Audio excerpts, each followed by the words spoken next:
Okay, good morning. Today I'll be presenting on my research methodology of textual analysis. And throughout this presentation, I will give an overview of textual analysis, seek to provide an understanding of the methodology, approaches to its application, and discuss limitations and the challenges that it might face. So to introduce textual analysis, it is a research methodology that is involved in exploring written texts as empirical data. Scholars explore both the context and the structure of texts and attempt to discern key themes and statistics that might emerge. It is gathering information about other humans and how they make sense of the world around them. It is the researcher making an educated guess as to the intentions and the most likely interpretations of the author and what they wanted to convey through the subject material. So looking at reasoning and motivations. And it is also about trying to understand texts of specific times, why they were produced and why they were important to individual cultures and subcultures. So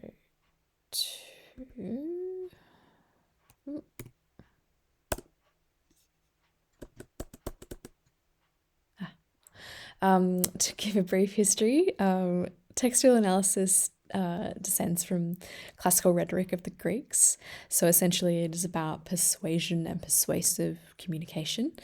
It also has footings in hermeneutics, which is the interpretation of texts, and particularly like biblical religious texts.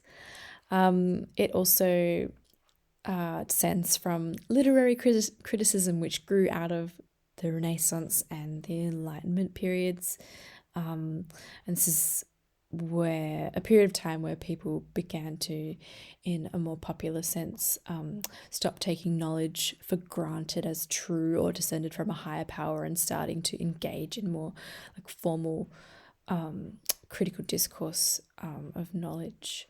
And then more contemporaneously, it sort of situates itself in structuralism and post-structuralism, which we'll talk about a little bit further. So Alan McKee, in his sort of seminal text for this sort of methodology, Textual Analysis, A Beginner's Guide, discusses textual analysis in relation to realist, structuralist, and post-structuralist points of view. So the realism, got a quote there from the text. It says, "My culture has got it right," and is simply, it describes reality and other cultures are wrong.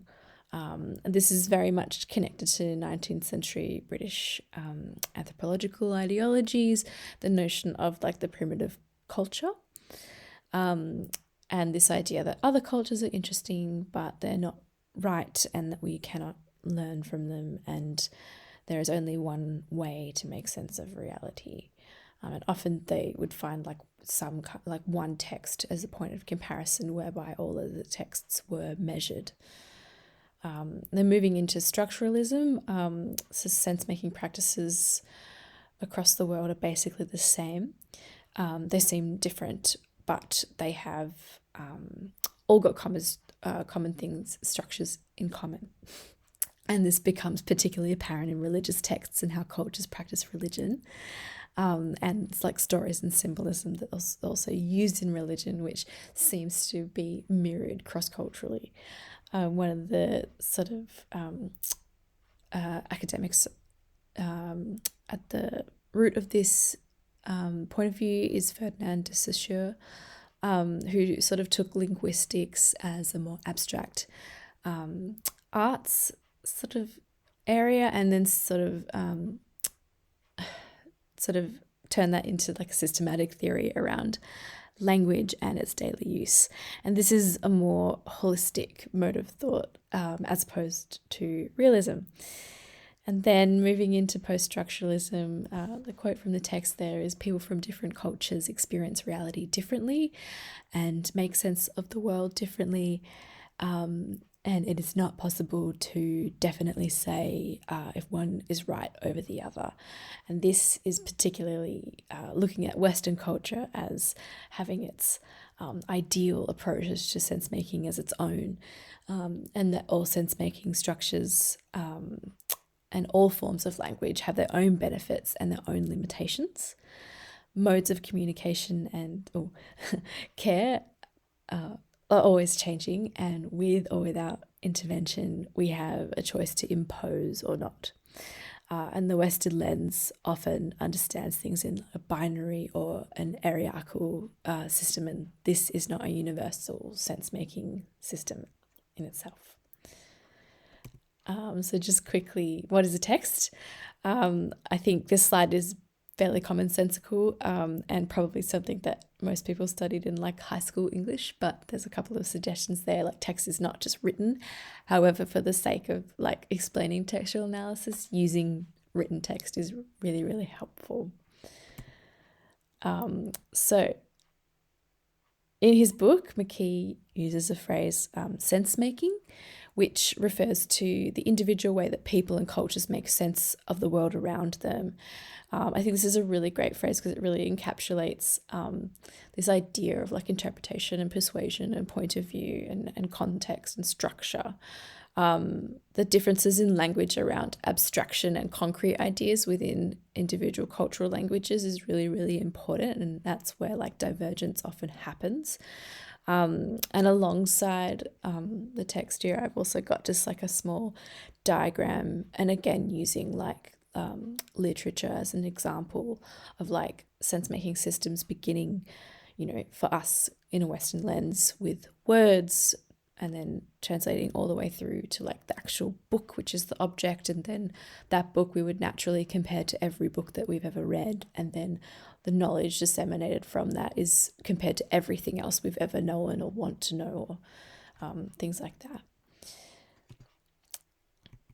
So this next slide is just talking about value systems, which sort of textual analysis deals with quite a bit.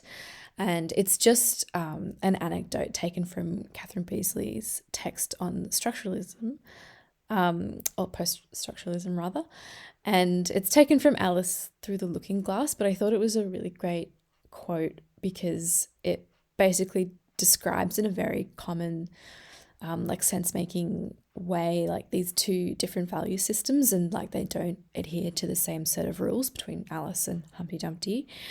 And they also demonstrate a complete communication breakdown when the rules aren't the same or the interpretation isn't the same. And this next slide is just sort of referencing something that everybody's probably quite familiar with, which is the Muller-Lyer figure. And you've probably seen it before, but the first time that you did see it, probably you did take a bit of time to consider it. But the lines are essentially like the same length, which is something that, yes, you've probably all seen that before. But again, it's just referencing this idea of like value systems and judgment systems, and viewing like the way that we view things. So taking it back into literature as an example, literary translations is something where textual analysis can come into play. And just using Homer's The Odyssey as an example, I've got two quotes taken here from two different translations, one by Alexander Pope and one by Robert Fagel. And the question I've posed there at the bottom is just how could this change the meaning and interpretation for an audience? And as an audience, are we getting the true meaning by not reading it in the original Greek? And so McKee writes in sort of relation to this idea that the difference in abstract languages between cultures cannot be bridged, and so we often have to find like the closest equivalents in order to make interpretation and to make understanding. And Odyssey is a really good example because there's over 100 different translations of the Odyssey in many, many different languages. And the Odyssey was originally written in dactylic hexameter.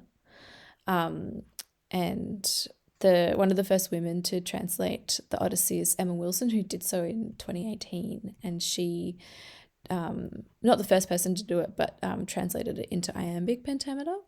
So this relates to something that McKee says in his text, whereby textual analysis is very much like a quantitative methodology. Qualitative methodology.